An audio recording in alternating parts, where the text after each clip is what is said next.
saddex boqol oo xadiis oo laga soo turjumay kitaabada waaweyn ee Bukhari iyo Muslim muddo bil ahna ku qaadatay in af Soomaali uu ku turjumo Sheekh Axmed Maxamed Dhagaxtuur oo ka mid ah culimada Soomaaliyeed ayaa maanta munaasabad lagu soo bandhigayay waxaa lagu qabtay magaalada Muqdisho. waxaa munaasabadaasi ka qayb galay qaar ka mid ah culimada diinka iyo qaybaha kala duwan ee bulshada.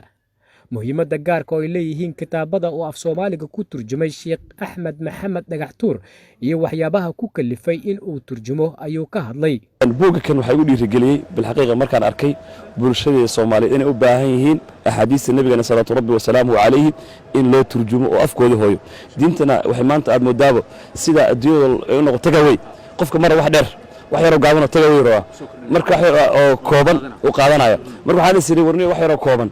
أحاديث كتاب حتى أقول قري أحاديث كوكبا مركو وحيرا كوكبا أمدنا أي ستة ويقعد وكعاجزين أي يقولي رجليس أنا بوجا نقرأ تعصب حتى أصلك إله ما أنا كم بعد نوي سري dadka halkaasi ka hadlay ayaa ugu mahadceliyay Sheekha dadaalka uu ku bixiyay in uu muddo bil af Soomaali ku turjumo kitaabadaasi waxaana ay sheegeen inay ka faa'iideysan doonaan dhallaanka Soomaaliyeed.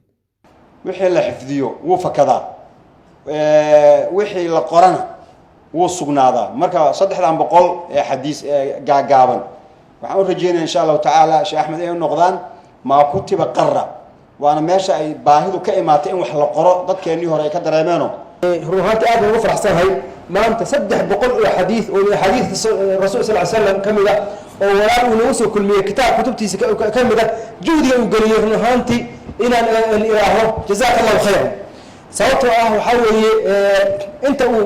kala ku xayiray meesha waan joogay ka sii yarna waan joogay shan bilood baan joogay si waxa saddex bilood kaliya joogay si uga faa'iideeyay ruuxaantii uga faa'iideeyay kamida aayaadka ilaahay baa ku yimid waad ilowda wakadalika yawma tunsa saad aayaadku ilowday baa adigana lagu ilooba sidaas darteed in la barto axaadiista iyo diinta iyo waxay ka hadlayaan waa ahmiyadda koobaad ee naloo keenay adduunkan. sheekhan waa nin aad u dadaal badan dadaalkiisana ma sii soconaya haddaynan annagu taageero siinin haddaynan annagu maaragtay garab gelin taageeradiisu sii socon mayso. dad badan ayaa kitaabo alifay dad badan baa maaragtay kitaabo soo saaray